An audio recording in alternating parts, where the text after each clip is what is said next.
In Russia, the latest economic data shows a sharp contraction in GDP in the second quarter. That was the first full quarter of Russia's conflict in Ukraine. Russia's economy shrank 4% year on year. Analysts say that is due to a slowdown in consumer spending, plus the effect of Western sanctions on the Russian economy, including a freeze of Russian reserves held abroad. Well, let's do a deeper dive into Russia's economy. Joining me to discuss this is Anton Fedyashin. He is a professor of history at American University. Anton, thank you so much for joining us. Good to be with you, friends. Well, Anton, let's talk about these new numbers that are out showing the shrinking of the Russian economy. Is this showing that sanctions by the West are having a real effect, and are other factors at play here?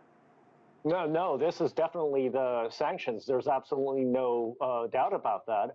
But here's the other side of the story. Considering that Russia is now the most sanctioned nation in the history of our species on this planet, with approaching 12,000 different sanctions, it is a miracle that the economic slowdown is as small as it is. Moreover, the IMF recently revised its projection for the overall annual slowdown of the Russian economy. They had projected 8.5% in shrinking in GDP. They've now reduced that to 6%. Is this good news? Definitely not. Are the sanctions biting? They certainly are. But is this the economic collapse for which the West was hoping? Definitely not. This is a great lead into my next question, actually. Those numbers could have been worse, as you mentioned. So, and they were cushioned somewhat, I imagine, by some measures by Vladimir Putin to try to keep the economy afloat. Do you agree with that assessment? And what was at play here to keep the number fairly down? Yes, definitely. So first of all, the European decision to sharply decrease the imports of energy from Russia ended up backfiring, boomeranging in a disastrous way on the Europeans themselves. The expectation in the beginning was clearly that this would cause such a shock to the Russian economy that it would bring about regime change. But that didn't happen. Not only that, but it drove prices up to the point where the Russians could sell less for more. So that's part of the story. The other part is that the Russian central bank and the financial team that Putin has assembled over the past 20 years is actually one of the best in the world. And although they have sacrificed things such as a functioning open stock market, for example, they have, through measures within their means, controlled the fall of the ruble. So the combination of a fairly good team working in very difficult circumstances and commodities prices is what has cushioned the blow. So even though these numbers aren't as bad as expected, these numbers really do translate into some hardships for the Russians. How are they being affected by the economy's decline?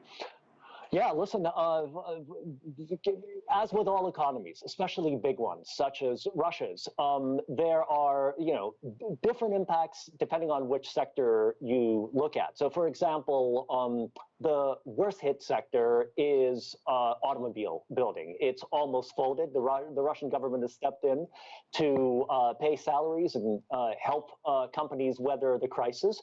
The Russians will start turning their automobile industry towards alternate sources of supply, and in 2 or 3 years, they'll get out of this rut, but it's not going to be easy.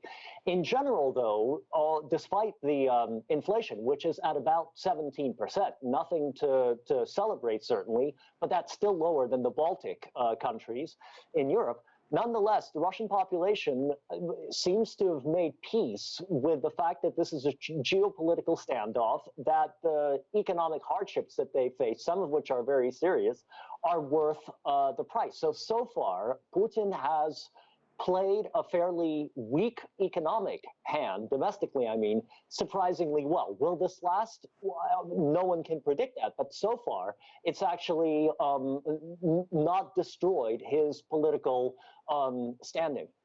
I know it's sometimes hard to look in the crystal ball, but what do you predict as the long-term outlook for Russia's economy, especially with this conflict looking to be a prolonged one?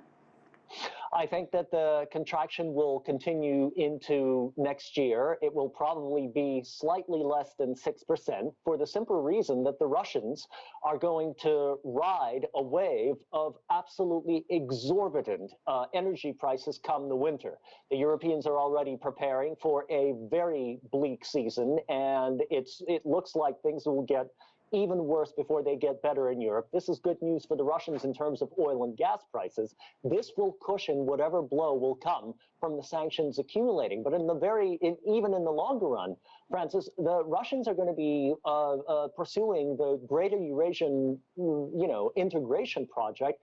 So tough as things are right now, Putin's banking on the fact that the Russians are turning towards their neighbors in the rest of the Eurasian continent. And so in 2 or 3 years, as the Russians themselves predict, they will come out of this very difficult process even stronger. We'll see how it works out.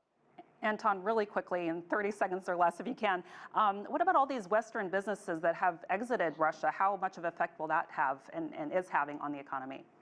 It depends again on which sector you look at. In the food sector, for example, McDonald's has left, and I doubt they'll be coming back. If they do come back, they'll be coming back on Russia's terms. Things are a bit more complicated with automobile manufacturers. They are certainly very complicated with chips and things. The Russians will find alternatives in Asia. The Western companies that have left and slammed the door will find it next to impossible to get back in unless it's on Russia's terms.